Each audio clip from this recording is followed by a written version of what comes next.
ओम ब्रह्म सत्यम सर्वधार। आज दास एक कहानी या इसको प्रसंग भी कह सकते हैं। इस प्रसंग का नाम है सबसे बड़ा मूर्ख। तो इसको सुनाने से पहले एक मंगत राम जी की एक वाणी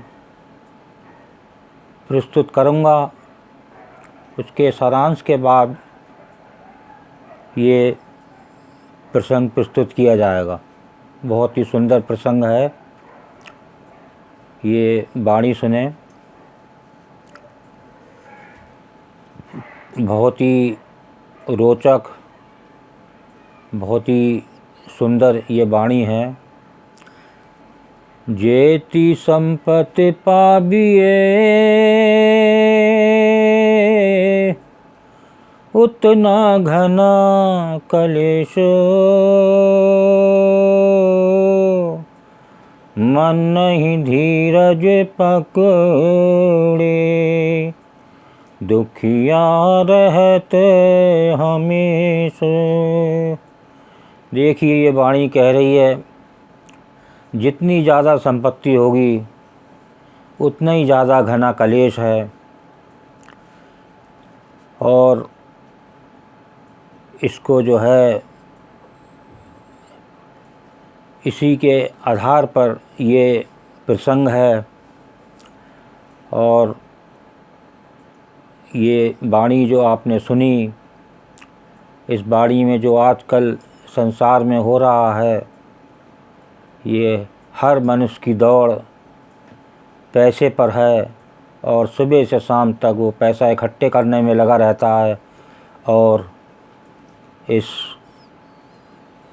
संसार में प्यासा आता है और प्यासा ही दुखी होके अपना शरीर छोड़ देता है।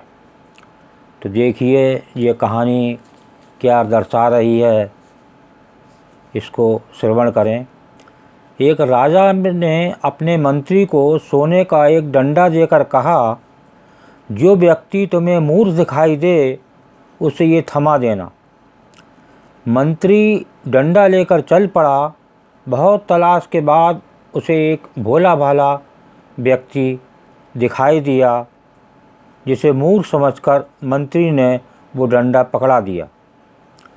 मंत्री ने उससे कहा, यदि तुम्हें कोई अपने से ज़्यादा मूर्ख मिले तो उसे ये डंडा दे देना। वो व्यक्ति भी अपने से ज़्यादा मूर्ख की तलाश में स्थान स्थान पर घूमता रहा। उसे ऐसा कोई व्यक्ति ना मिला।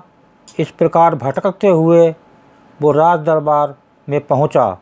उसने सोचा कि राजा का दर्शन किया जाए। उसे इसकी अनुमति मिल गई। अब देखिए आगे क्या होता है। राजा ने उससे कहा, मेरा अंत समय आ गया है, अब मैं इस संसार को छोड़कर जा रहा हूँ। इस व्यक्ति ने पूछा, फिर आपकी सेना, हाथी, घोड़े, महल आदि का क्या होगा? तो राजा ने कहा, ये सब यहीं रहेंगे, और क्या।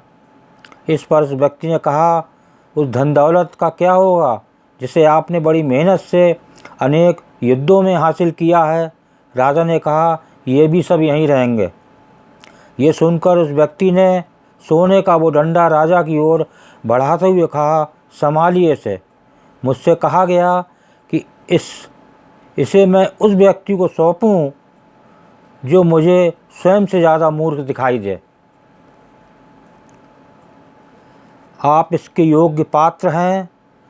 जब आपको पता था कि आपके साथ कोई भी चीज़ नहीं जाएगी, तो आपने उन्हें हासिल करने के लिए अपना पूरा जीवन क्यों लगा दिया?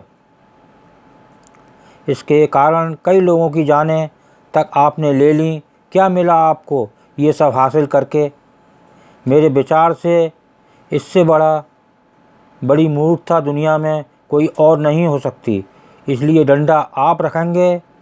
राजा अपने डंडे को देखकर हैरत में पड़ गया। उसने मन ही मन सोचा कि वो वास्तव में सबसे बड़ा मूर्ख है। तो देखिए, इस कहानी का सारांश आपने सुना कि कितना भी पैसा इकट्ठा कर लिया जाए तो रहना सब यहीं है। इस संसार में ईश्वर ने जो आपको भेजा है, ईश्वर का नाम लेने के लिए, ईश्वर के गुण गाने के लिए, उस पर विचार करें। और जो है, अगर ओम ब्रह्म सत्यम सर्वधार, अगर आपको ये चैनल अच्छा लगा हो तो सब्सक्राइब करें, प्रेस बटन दबाएं, लाइक करें, शेयर करें। ब्रह्म सत्यम सर्वधार।